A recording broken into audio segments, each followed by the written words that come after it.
Welcome everyone to another episode of the Warmup, man. I'm here with the guys. This is me, Chris. Lawsuit. We got Reg in the building, Kev RL, and for some reason he's back. Good kid, Mad City.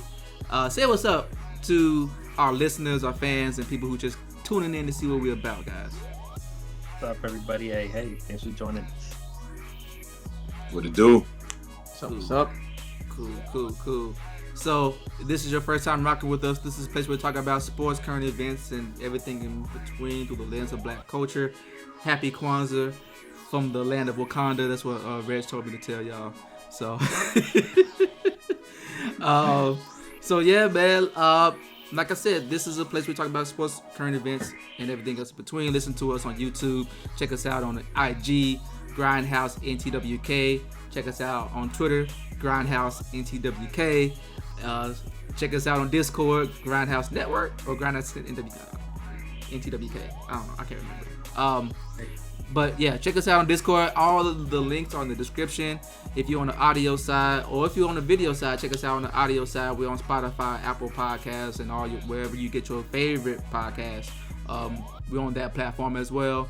And check us out, man. Grindhouse Network or the Warmup. You know, again, we're dropping off the new pod every Tuesday, and we just come here to give you some hot fire, man, some hot takes, and anything else y'all wanna add? You got it, man. All right, cool. Hey, man, shout out to. Did you attend that service, man? The wait for Jimmy G's career in San Francisco. What are you talking about? I'm confused. The funeral service for his. It's not. It's career in San Francisco. First of all, it's a homegoing. He's going to a better place, maybe like Tampa Bay or the great beyond. Pittsburgh. Look, man, we're gonna send him off in a very respectful way, and we're going to wish him the best of luck and make sure that. Bro, when he was on the bench in the game, the confetti was still in the air. They're like, this may be Jimmy Garoppolo's last time playing for the Niners. Hey, the person the broadcaster is in no way affiliated with the San Francisco 49ers organization or its affiliates, so don't put that on us. You can call CBS or Fox for that. Hey, so don't let that fine print talk. Do you think he'll get another starting position? Oh yeah. I mean, he's not a bad quarterback. I mean, look, if Ryan Tannehill can maintain his position as a quarterback, so can Jimmy G. So, Pittsburgh is looking for someone. I think he'd be a great addition to Pittsburgh. So, any other questions? Yeezy with the Yeezy outfit on. Good kid, Bad City with the Yeezy outfit on. I figure out who he's talking to, man. I know, right? Are we still connected to the studio? Yeah, I don't know who he's talking to. We had a dead air moment. What's going on? So, any other questions, Guy, from Alabama? Hey, Too Tall. I got nothing else for you, Too Tall. Okay. There you go. All right, well, let's get into these topics today, man. It's full of rumors and allegations, man. First things first, man. If y'all haven't heard by now, man, the NFL is, in the racist pool again. Just out here, just a swimming. This just popped up. This time it's from a coach, man, Brian Flores. He's filed a class action lawsuit against the NFL and all 32 teams alleging discrimination against black head coaches and executives. Who would have thought? The suit filed in the District of New York claims that the Giants interviewed Flores for a head coaching job despite already having chosen Brian Daboll for the job. He maintains that it was a sham in order to comply with the NFL's Rooney Rule, which compels teams to interview minority candidates for head coaching jobs and general manager positions.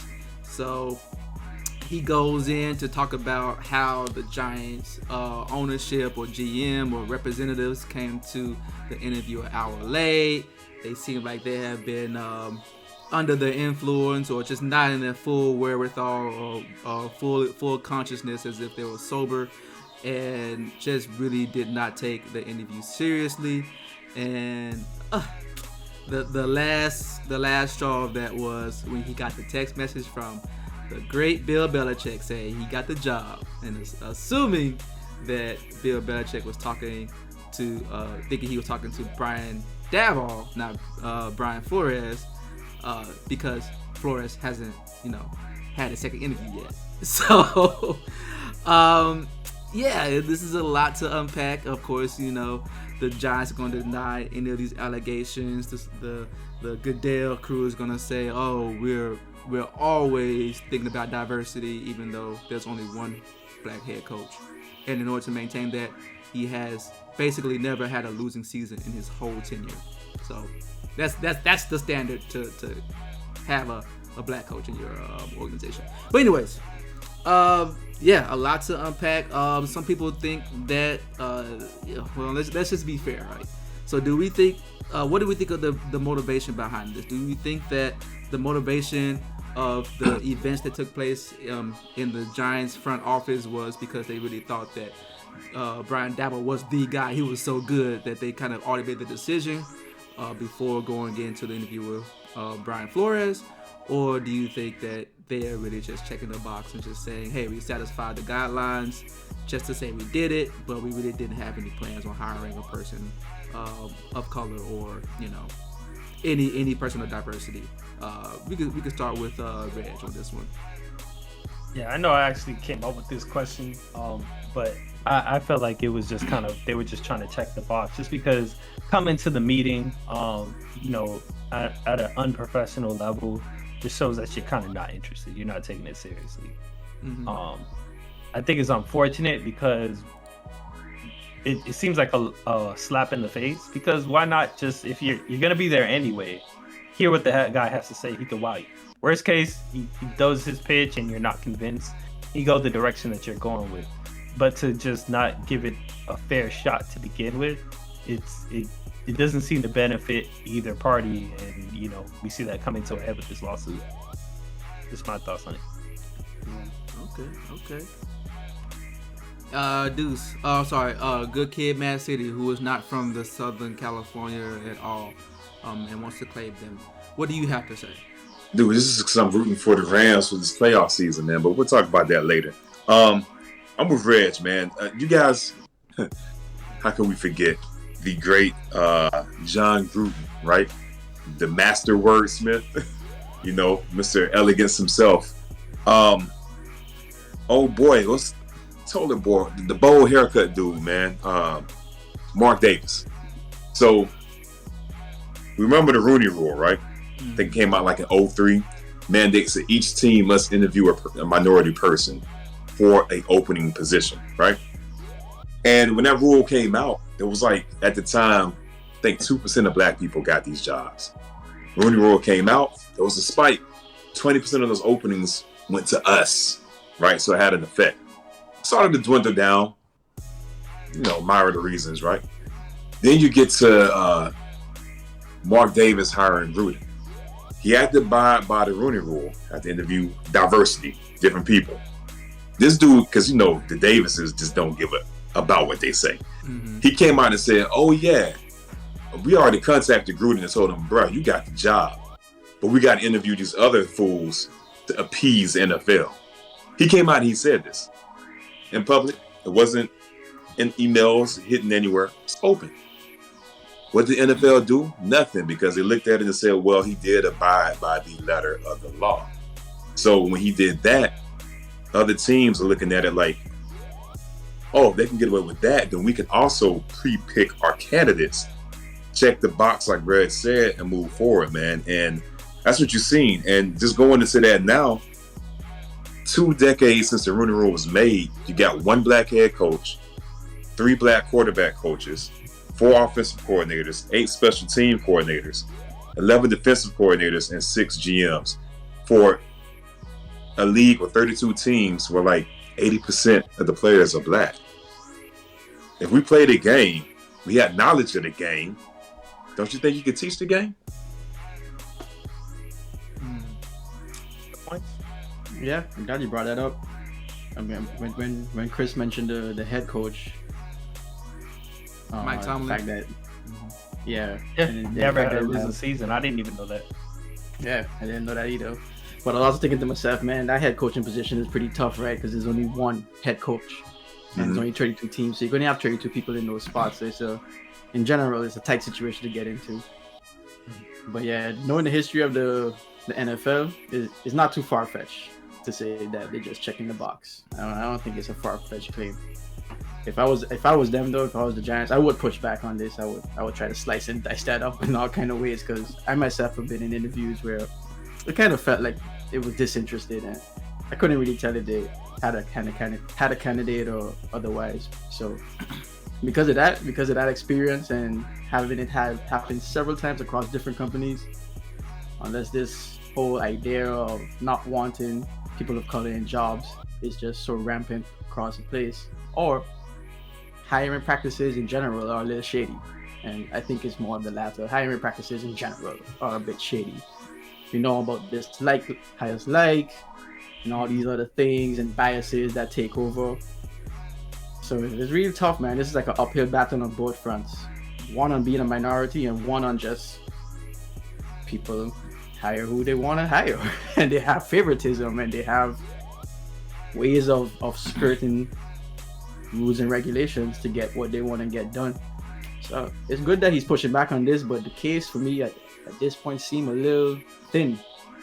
I know we have the text message and stuff like that, but more power to him, man. I wish him good luck with this case, and hopefully it changes something. But it is a bit thin right now on what the claim is.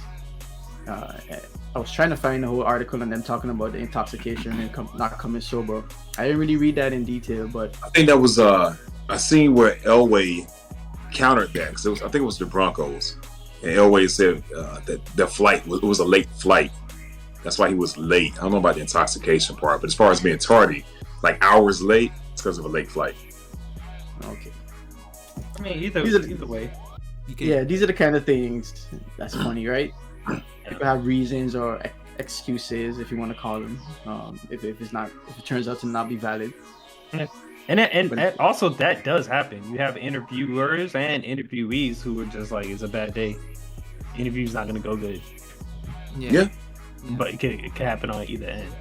But hopefully this does lead to the NFL looking at this and try and find ways. It was a good law to start with.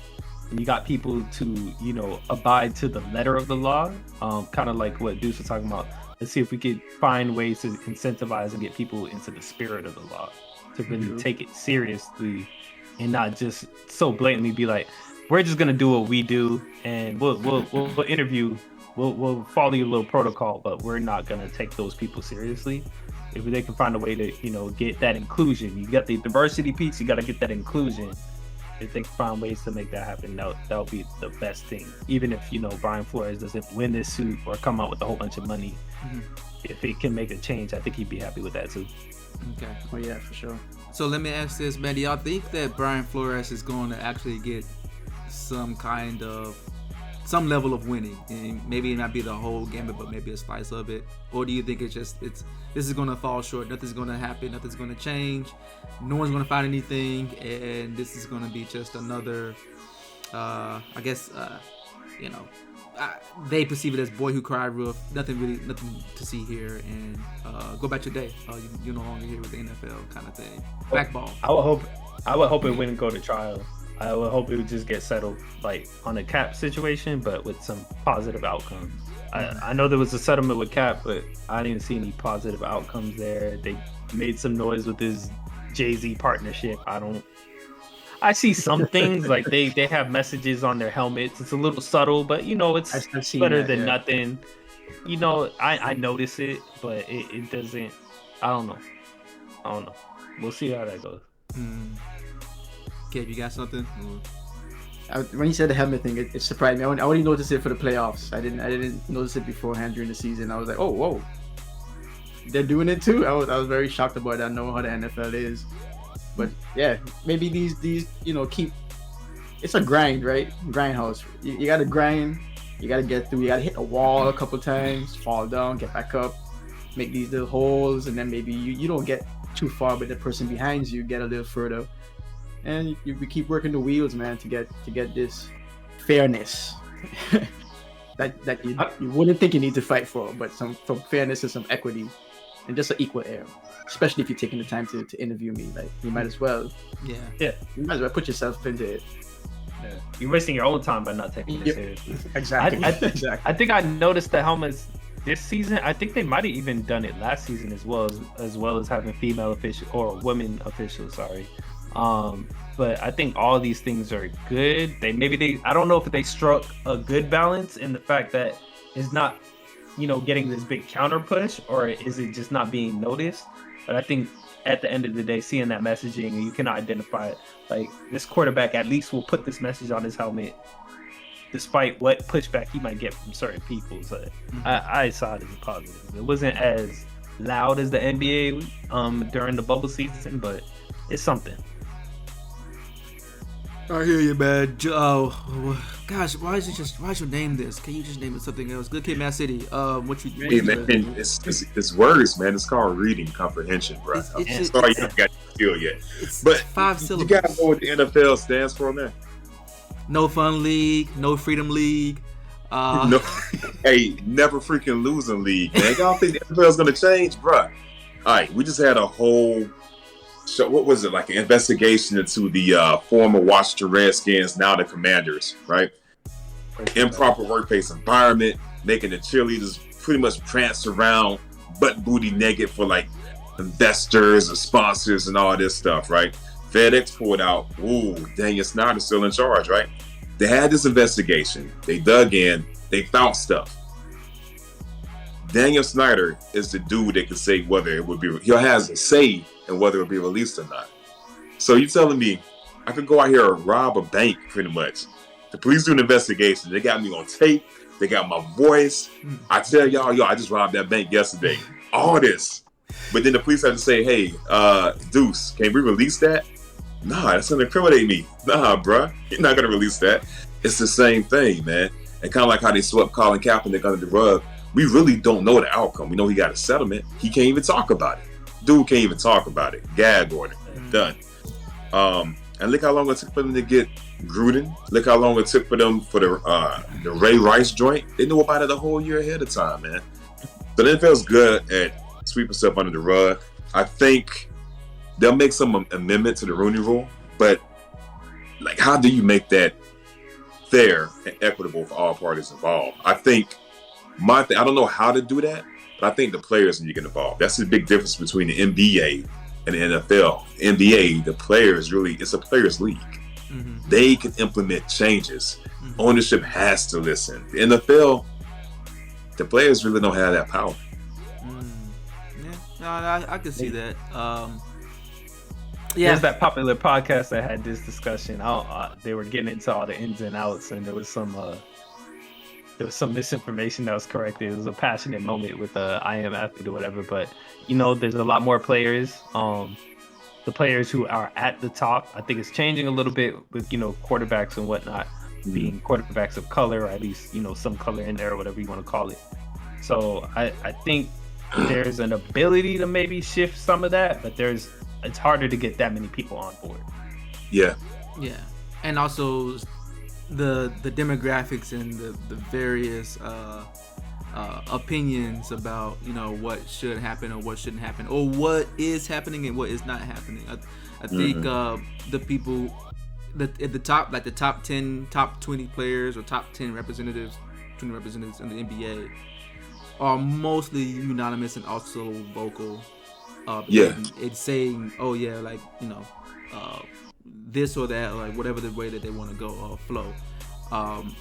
The NFL, they're a lot less hesitant to speak up about things. So you don't really hear the Aaron Rodgers, you don't hear Tom Brady, you don't hear Drew Brees. And then when you do hear Drew Brees, is like the thing that he said was just kind of like not what you wanted, people to hear, because like it really, not to say that he can't really say what he wants or whatever. That's really what he believes and that's how he believed. He should have just stuck with it. But I think he said what he had to say, and it really backfired because it sounded tone deaf. And then now he's backtracking, and now he's moonwalking, and now that just makes you look like, you know, you don't really have a stance, and you don't really understand all the information, and all that. But like, that's usually what the dynamic is, that either you don't say something, or you know,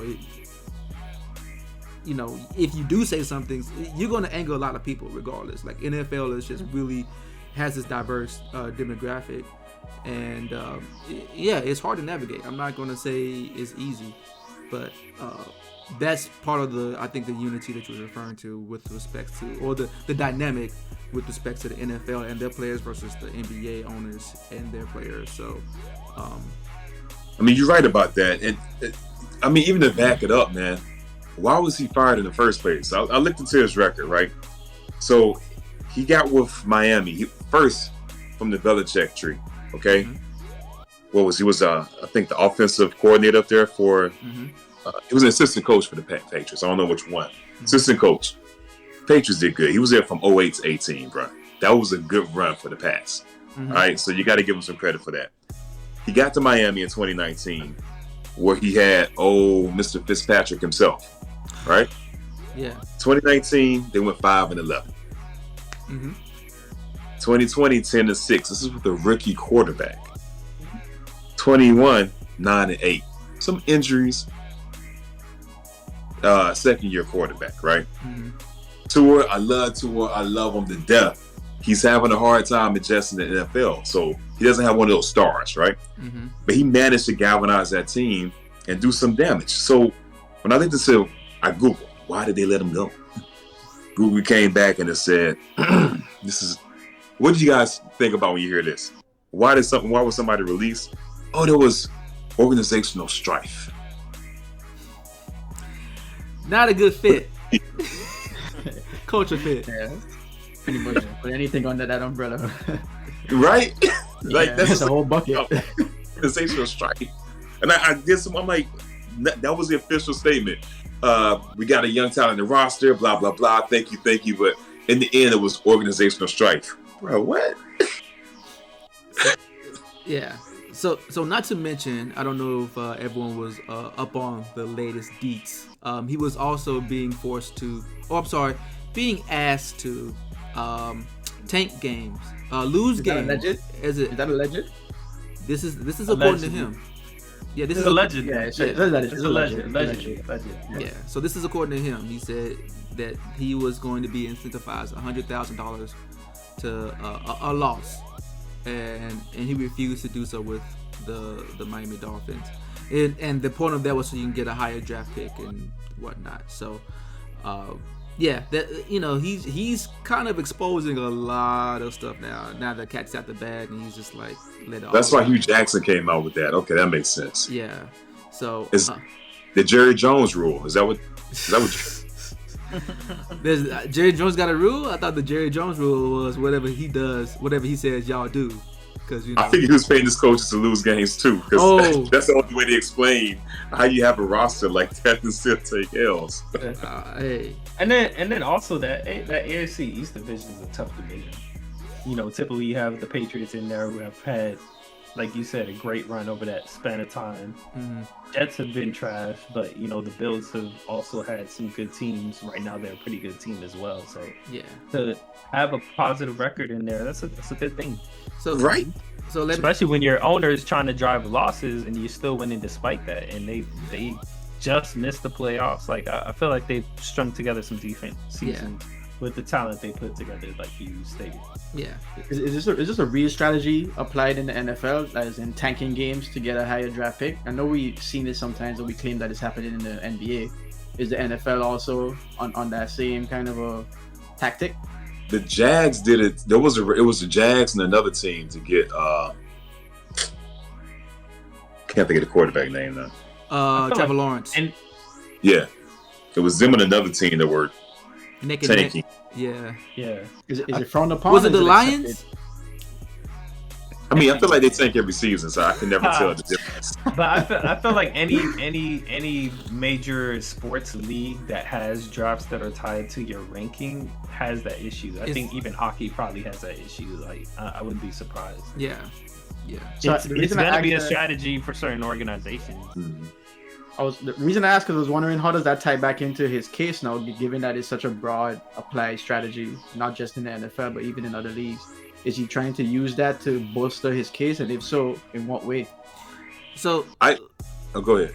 I was gonna say, just to add some I guess fluff or some meat to that argument of like why would he be fired for if he's winning games even though he's incentivized to lose. So I saw this I saw this meme or this I guess picture, Flores versus the field. So coaches who are still employed and their records over the last 2 years. I don't know if anyone saw this. So Brian Flores was 19-14. John Harbaugh is 19-14. Cliff Kingsbury, who's with the Cardinals, 19-14. Yeah. Mike McCarthy is 18-15. Bill Belichick is 17-16. Kyle Shanahan is 16-17. Zach Taylor for the Bengals is 14-18. Ron Rivera is 14-19 with the Washington, what do you want to call that team? The Washington team. I like that name. I'm gonna stick with that from now on. Man, thing. I didn't think you could get worse than the Washington team, but now I like the Washington team. Yeah, especially with like the end results as Commanders. It's like this is what y'all spent 3 years on this. They interviewed some elementary kids, and it's like, what was the name for the new Washington team? And somebody won a contest or a drawing. Yeah, this is trash. Yeah. But that's a diversion. Yeah. So I guess to put to add to your point, why was he let go in the first place? And it kind of ties into this team. What do you call it? Organizational strife. Culture fit. Right. Yeah. That's what he said, right? It had nothing to do with performance, right? So you know, in organizations, there's a multifaceted way of assessing whoever you're working with. It's not just gonna always be based on performance. So not saying we can't use that argument, but we gotta really come strong with this one. You know what I mean? Because no, you're right. Because even John Gruden, they were having a positive season, but obviously it's not just about performance. If they have some kind of cultural or kind of behavioral thing that they feel like, or bad publicity, whatever reason they finally do it, but it wasn't performance where they were like, oh, we got to get John Gruden out of here in the middle of the season. Yeah. So there is other things that they use. I think it adds to his case when you get to the collusion part of things, because if he's saying that the NFL owners, I don't think he's saying the NFL itself is conspiring, but NFL owners or whatever, there's some kind of collusion, like, you know, Colin Kaepernick alleged collusion. Now he's talking about collusion against black coaches. If you're hiring me and you have all these things that they're doing, they're hiring people that they want behind the scenes, you hire me and you kind of lean on me to lose. Now it kind of gives ammunition to all these other teams to be like, look, when we hire them, they don't perform. So I feel like that might have been an aspect to it as well. Like, you hire me and then you want me to tank, but if I tank, not only does that reflect poorly on me and I'll be out of here and you could say, well, he sucked. It also closes the doors for a lot of people like me. So this is probably why I'm not going to stand by that. That's the hard part, right? That's the intent. Going back to the fact that we could prove that this is a strategy used across the board. So how many coaches have fought back and saying, I don't want to mess up my record, as opposed to let me ride with my organizational, the direction my organization want to go. So how do you balance that, following the direction of the organization and thinking that you're going to mess up your record? Because I think that's something that we would think of, because we're sensitive to the fact that, hey, we already don't get hired that much. So that could open up us to looking at things more strictly than the other people. So we got to watch out for falling into some stories that we have a lot of dots to connect to make it click.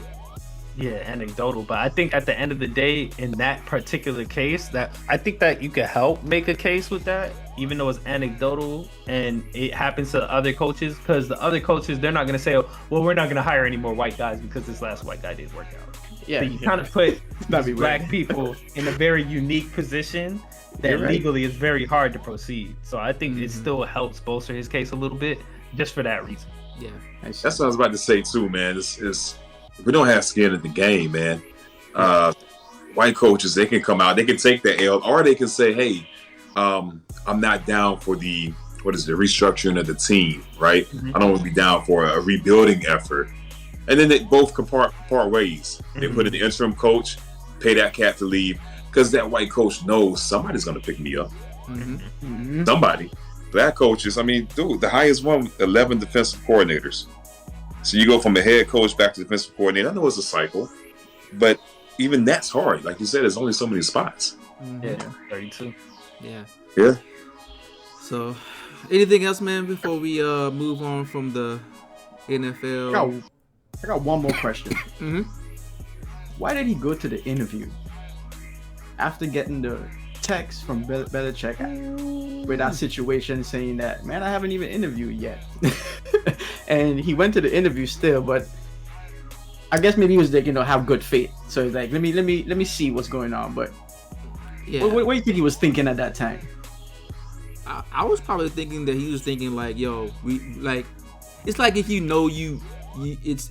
BS, it's garbage what you're gonna go into, but you don't want to sit here and just like mess up your name or character by disappearing or doing something and acting out or whatever. Yeah, I'm sure he went in there. He was just like, bro, I know you guys don't care. Like, and obviously if they come in an hour late, like it also reflects on them. But you can't fire them because they're the owners and GMs and executive people, right? So, all you can do is just like sit there and take it. And again, I'm glad he took down receipts and took down. I would have took down notes on everything if I knew it's gonna be like that. Like that's usually what I would do. But maybe that's the reason. It's like, yo, because let's flip it. What if he heard that and then he decided I'm not gonna show up, and then the owners talk. So don't talk to this guy. He didn't even show up to my interview. I feel disrespected. I showed up an hour late. He still wasn't there. What's wrong with this guy? Right? Exactly. How dare you? Even if he showed up and then said, "Oh, they're not here for an hour," and left, that they still would have been like, "Oh, this, that, and the third." That would have been the narrative.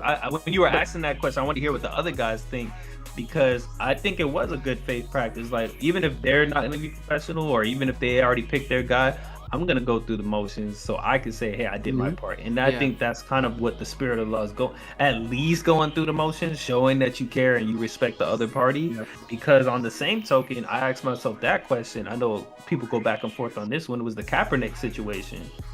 I was a little disappointed. You have everything going on, and I understand where he's coming from. But he was kind of alleging like, oh, this was a setup. They had their guys, they had their film crew. They weren't going to let me do my thing. So he decided not to come, or he came late. I don't remember what the end result was there. But I felt as though I would have rather him showed up. Like, I guess he thought they were trying to play him and make the workout go bad intentionally. I don't know what he thought was going on, but I would have rather him showed up and did the best that he could, so we could say, look, he put it all out there, and like, okay, the workout was good. I think he did better than other people, like something that we could work with, rather than not showing up, or I don't remember what the end result was there. He showed up. So what happened was they wouldn't let his film crew in the arena.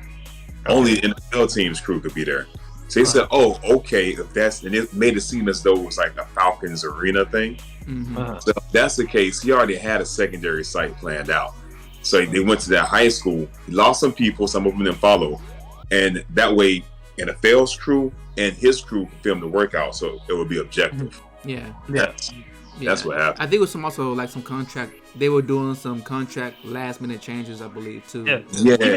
Even the invitations were last minute for some of these scouts, where I think they were getting prepared or focused to go to deal with Super Bowl or something. Like, it was awful timing, last minute invitation, all that, and trying to say you can't do this. I would have still, me personally, I feel like I would have rather him just dealt with the adversity and gone through it. And at least he could say, hey, look, I did everything they asked of me, and they didn't hold up their end of the bargain. Instead of trying to win a tug of war with the machine. Because ultimately, like, you're suing them and you want to work for them. Like, at the same, you're already in a precarious situation. You're already suing them for saying they're not treating you fairly. You knew that they weren't going to treat you fairly in the first place. I just what you're saying, but I don't ride with that point, because he's suing them because they shady. So what your point is, go into the arena where you have no control over the narrative at that point. because they can show clips where the receivers were missing passes. They can make him look like trash. Hey, this is why we didn't sign Kaepernick. And I think I like what he did. Yeah, you suing him because you don't trust him. You're taking away my one element of trust. I just want my film guys in there. I'm not saying you can't film me. I just want my people too. And they're saying no. So I understand exactly why he did that, man. Just I wanted objective evaluation. Yeah, again, I never said I didn't understand why he did what he did. I completely understand. Yeah. But I just felt like at the end of the day, it still didn't get the result that he wanted, right? Yeah. Like, did y'all see the workout film? The teams that there were a lot of the people that were invited, the personnel didn't end up seeing it to do that. So like getting the favorable shots, still I understand he thought that would have given him a better chance, but like now in retrospect, did it? Yeah, I see that. So let me ask you this, Deuce. If you were with a employer and it's astronauts, like there's only one company that does astronaut stuff, and you want to be a head astronaut, and you didn't want to, you want us to still be an astronaut, but you know what I'm saying, they've been out here sexually harassing you or whatever it is that they're doing that makes you feel unfairly treated or sexual harassment. Well, I don't know. You know what I'm saying? Lowballing you, pitching you, not letting you go on flights. Yeah, they put you any other example. That's figure far enough. Well, I'm just saying, like every company has a HR. Hey guys, don't be sexually harassing people out here.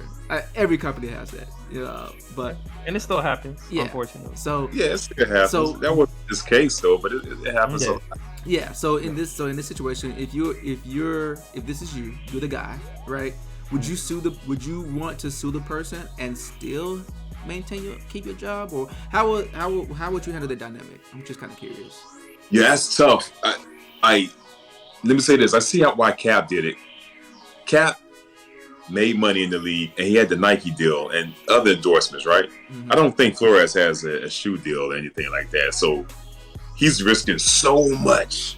Well, I just want to. I don't want to cut you off, but I feel like the Nike deal came after he gave up and sacrificed. I don't think it was like, he already had the deal.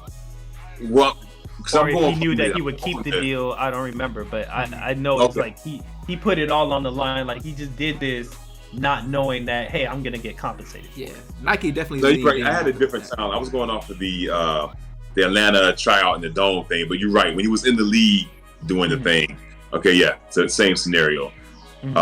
Fair. He still had some endorsements, but he was losing them. They could have dropped them for whatever reason, and then they still stuck. Like it wasn't promised. None of this was promised to him. Yeah. Nah. He still made that sacrifice. So. Nah, he did. I still think like the black community was supporting them. I think stuff was slower back then, right? We're back to normal pace. But back to Chris's question, so pretty much either put my head down, close my eyes, and keep on working, or be the whistleblower, sue them, and then still try to work for them. I think once you sue your employer, you pretty much know your days are numbered, right? Okay. So me, if I'm gonna sue, I would make sure I have like another avenue to go on first before I sue. Gotcha. For sure. Like I got a landing spot over here, because I know once I do the lawsuit, at that point, I'm just gonna try to be like clean as an altar boy. Because like you said, I don't want them to have anything to say to give them more credence to why we let them go because of this. Gotcha. Okay. Yeah. Okay. Yeah. Good answer. He's not suing for being fired, right? He's suing for the hiring practices. Against the hiring practice. Yep. Exactly. So. But he's currently unemployed. Yeah, I mean, yeah. That's sad. But he's settled, so that's why you won't hear it spoken about anymore. Yeah. So I don't think he could talk about it anymore. But I do see. Already? Kaepernick? Huh? You talking about Kaepernick? Yeah. Right? He did settle. Oh, he's talking about Kaepernick. Oh, my bad. Yeah. Oh, my bad. I was talking about Kaepernick, but I think also too, I think it does make sense for you to sue somebody and then still try and get a job there, because I think it's a combined effort where you're using the legal as a pathway, but you might be able to get those changes, and if those changes were to come into fruition, it could end up with you in a job. Like that's a little naive, that's a little like optimistic, but it's a possibility. It's not a 0% chance. It's not very likely, but it's not a 0% chance. Shoot your shot. Okay. All right. So go ahead and apply for that astronaut job after you sue them. So Yeah, why not? Hey man, listen, you might end up lost in space. Oh no, not like If- that. the whole point of the lawsuit is to be able to change the environment. So at the end of the Exactly. day, if he really succeed at his goal, then why not? Or why not go back to the place that you contributed to change it? Maybe That's you could get more exactly changes in exactly my line of reasoning. yeah. Not likely. You know, Yeah, exactly. Not it's, likely. it's a long shot, but I feel It is a long shot, man. But you know what? Hats off to him for doing this because he knows what's at stake, man. It's very unlikely. Let me just say, I would be shocked if he gets another job with the NFL proper, not ESPN or one of the affiliates. With NFL, if he gets another job, like a respectable job, I would be shocked after this. Brian or Cap are both. yeah. I would be happy but shocked. So Brian or Cap are both. I know we've been going back and forth. What are you talking about? who? Oh, Brian or Yeah, Kaepernick's done with it. There's no. yeah. That's done. Kaepernick is cool. Yeah. Yeah. But there's always college football. I heard there's a coach in Alabama that probably needs to be replaced. But that's another topic for another day. And two, that's going against. Last I checked, college football was in NFL. True, but I mean, there's still head coaching jobs that are still very, very lucrative situations Oh, to yeah. be in. Oh yeah, I mean, look, what you call it, man? Jim Harbaugh, Thank you. I was about to call him. Chip Kelly. Nah. Because Chip Kelly got to do. Pants used to wear. Oh, wow! I was gonna say Chip. Hey, don't worry. Look. It's not a fashion contest. He's about relating to the kids by wearing khakis, and everyone has that father or that uncle who wears pleated khakis. Okay, yeah. Guy? I mean, he took some interviews, but college, I think he realizes what he has there, man, especially in Michigan. Yeah. And like I said, Chip Kelly, he just got hired, I think in USC or UCLA. Oh yeah, he's at UCLA, yeah. And we saw how bad Chip Kelly squandered 2 organizations. So Yeah. He hijacked them. He just got on the plane and was like, all right, we're going down like this, y'all. This is the plan. Nosedive. And I'm just like, Hey, the owner's like, yo, Chip, we're not paying you to lose games. That's okay, I'll do it for free. I know. Tanking is my specialty. Oh no. That's cold. That is cold. So now he's back in college, man. He's making a name for himself back in college. So let's move on to the Super Bowl there. Just real quick, man. We got Super Bowl Sunday coming up, man. We got picks. Who are y'all picking? I'll start with Kev because he's the most objective, second to most objective outside of me. Wait, did anybody catch the Pro Bowl I like it. before he goes? Did anybody catch the Pro Bowl? Chris. Who watching Pro Bowl? Okay, Chris, I thought you loved it, Chris. I thought you loved watching the Pro Bowl. What happened? Yeah. You know what happened? They started putting it before the Super Bowl. That's when it got real trash. I'm not you just watching. ain't, you don't care. You don't care. You tell the truth. I used to watch the Pro Bowl, back when it was after the Super Bowl. It was very fun, festive. Everyone get to play to their fullest abilities before the off season. Now it's like everyone's afraid to get hurt because they don't want to go. Everyone got tickets to the Super Bowl. You know what I'm saying? As a participant or as a spectator. Now you can't. They don't want to go out there and get injured. And it used to be. I don't think the teams in the Super Bowl participate. That too. And every Super Bowl team has Super Bowl Pro Bowlers. So yeah, you telling me I can't participate because I got a plan for something else? Like, nah, man, I'm good. So no, man, I don't watch it no more, man. I'm boycotting. Okay. All right. Boycott Chris. Okay. No. Chris lawsuit, man. I'm about to sue you. Defamation. You don't even know how to file a lawsuit, bro. Get out of here, man. Man. He thought it was a file on the computer. How Anyway, we gonna how go. to lawsuit. My bad. I ain't want to cut you off, but I'm gonna let Kev answer the original question. Thank you, man. Hey man, it's Rams, man. I already was going with Rams with the 49ers. I'm still rocking with Rams going forward. It's Rams, man, all day. Damn. Stafford staff. Okay. All right. Oh wow. Stafford style. Stafford Stafford style. All right, Reds, man. Who you got, man? Man, I hate to be a chorus. I unlike Kev there, I was rooting for the 49ers to win, yay area. But I'm gonna go with the Rams still though. That's fine. That's respectable because at least you went for the 49ers. Good kid, Mad City. In spirit. In spirit. Objectively, he knew what was up. Wow. I think objectively everybody knew it was up except for one person. But Nah, man. that's why we love and appreciate fandoms. Y'all just have unrealistic expectations. Y'all saw y'all barely won without scoring a single offensive touchdown, but y'all thought y'all was gonna win the Super Bowl. Like it's crazy. But I'm gonna go ahead and let the objective keep up alive. The objective is to score more than your opponent. It doesn't matter if it's 2 points or 30 points. That's all that matters. Okay. This man talking about family and inch or a mile. This man Vin Diesel. This is not Fast and the Furious.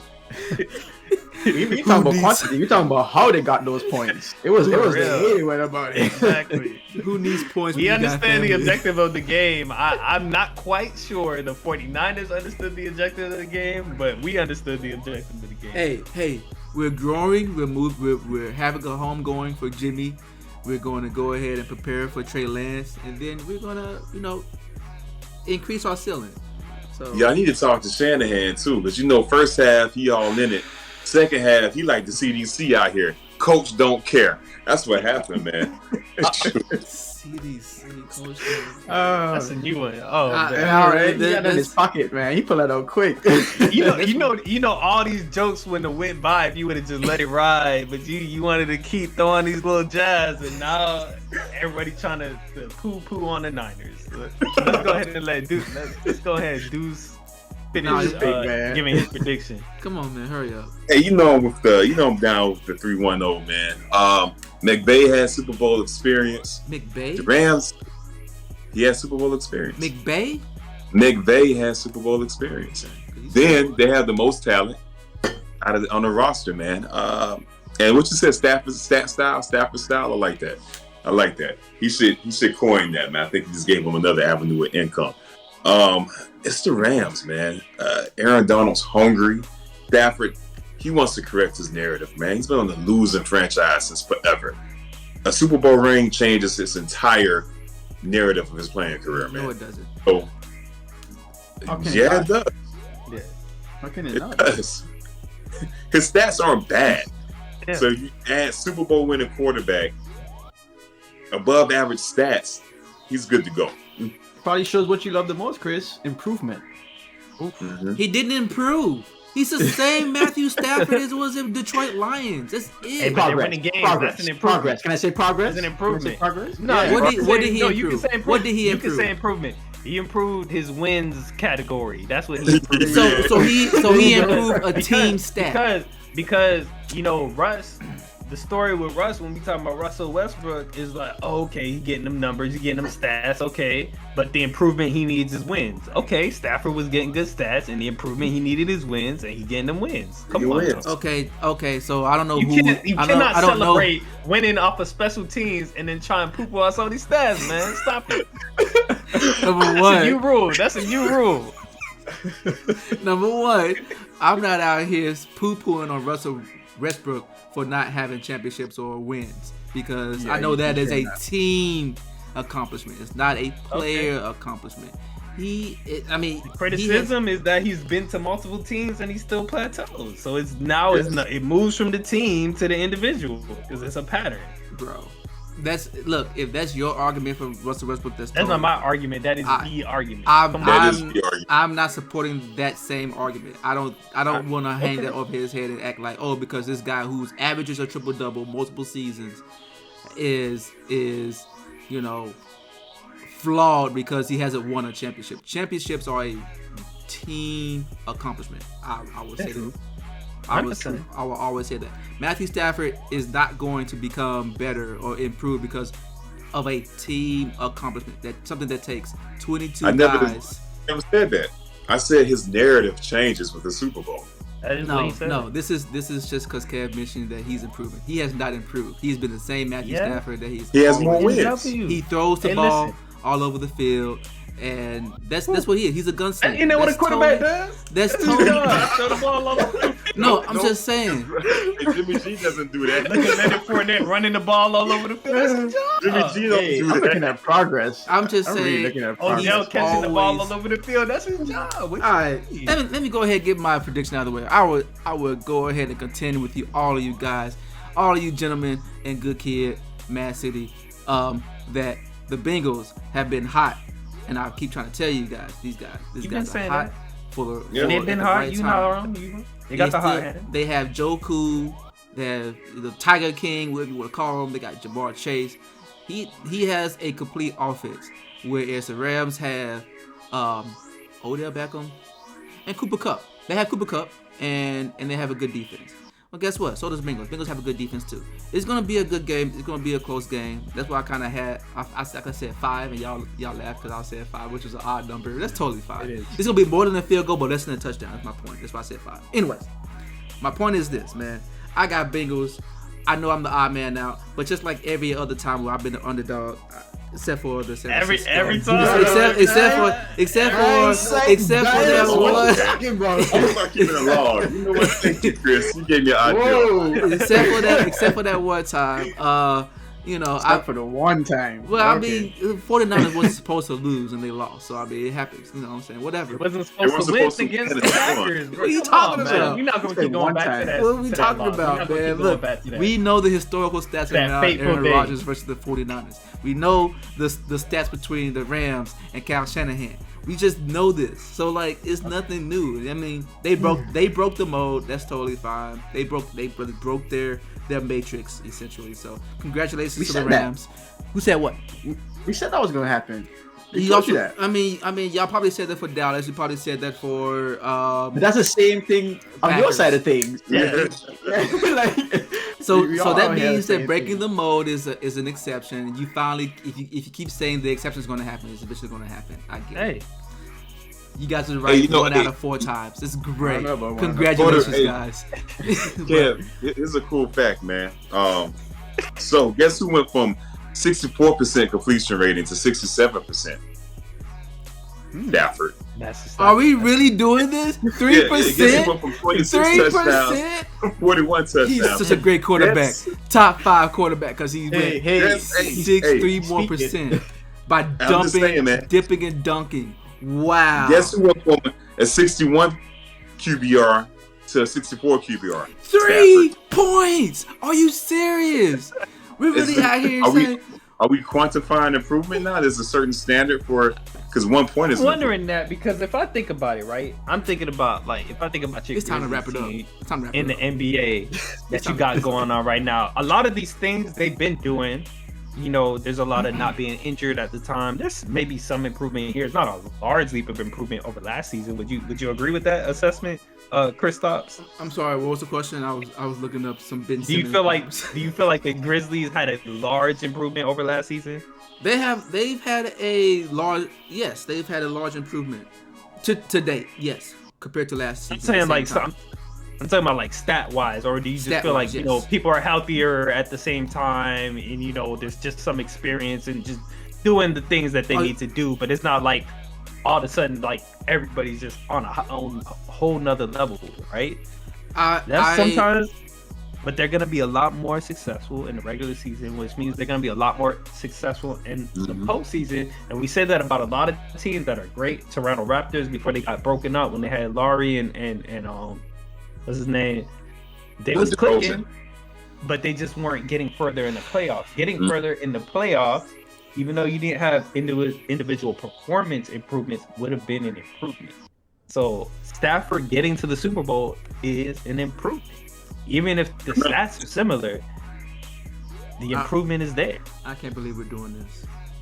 And also to your team debate that you're talking about, it's a team effort. There are certain people that you see them move around, Jay Crowder, that individual can help the team elevate to the next level. It's not an individual effort, but it's an individual that raises the tide of the team. So I was just giving you counterpoints, man. Speak. Hey, you're I right, was that's going what to it that, is.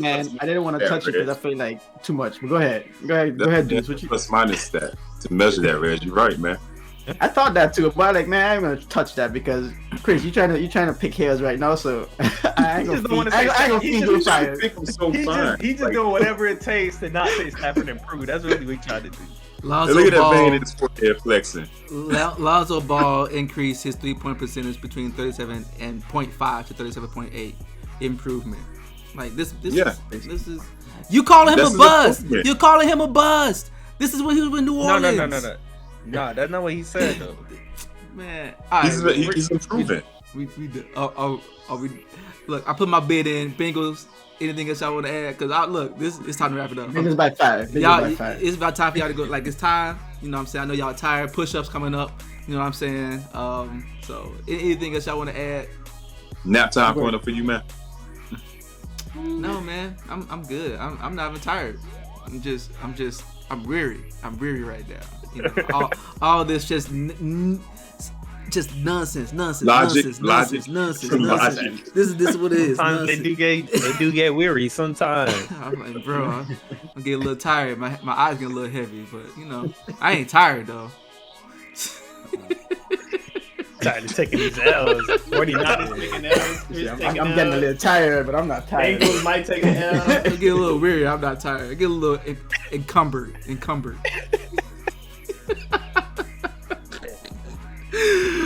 Oh man. Go ahead and wrap it up, man. Shout out to the 49ers, man. Anything else y'all want to add about these Super Bowl picks? We covered it all. Alright, man. Cool. Alright, man. It's time you take L's like McGregor, man. Wow. Okay. All right. Come on, the whiskey brand. That's what you need to do. Chris McGregor. Come on, man. What you got? All right, man. Let's go ahead and wrap this up, man. Reg, man, go ahead, man. Sound off. What's your sound? Hey, thanks for joining us. We appreciate y'all. I hope y'all enjoyed this episode. Let us know what you think about our picks. Let us know what you think about this Brian Flores situation. And, stay tuned and see us next week. That's it. Cool. Kev, what you got? Echo that, man. Thanks for tuning in. Had some technical difficulties with the camera. For those of you on the YouTube side, y'all have a problem with like voiceovers and those kind of things there, don't match up. Check us out on the audio if you haven't before, because things want to act right now. But yeah, most of this episode has some difficulties. But appreciate y'all rocking with us. Tune in every Tuesday. We here, as my boy Chris always says. Yeah, man. Like, comment, subscribe. Cool. And the least favorite. Go for it. Thank you, Chris Rousey. All right, so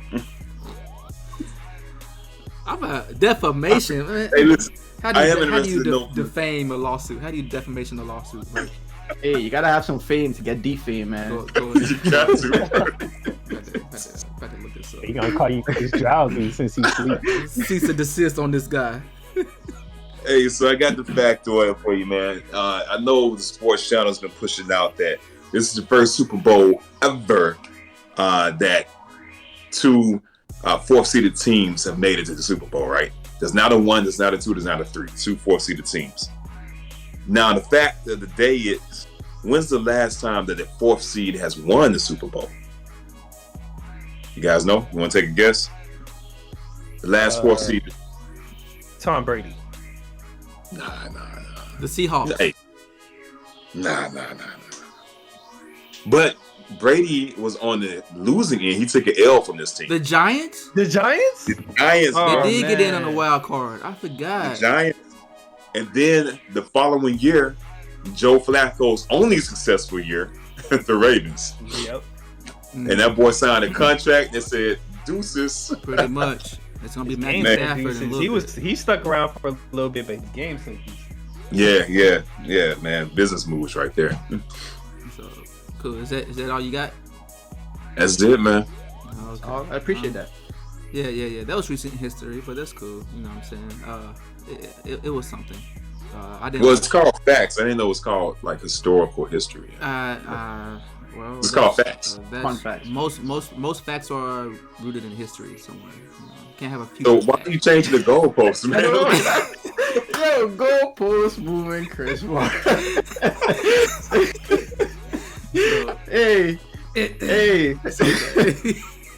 Man, I just y'all, said it- y'all are the best, man. Y'all I are just the said I best. didn't learn anything. I didn't learn anything. But you know what? Everyone else, the rest of the classroom did. So I appreciate. Hey, we learned a appreciate lot, man. Apparently, I like low C's don't come into the Super Bowl much. Like Yeah. that's for sure.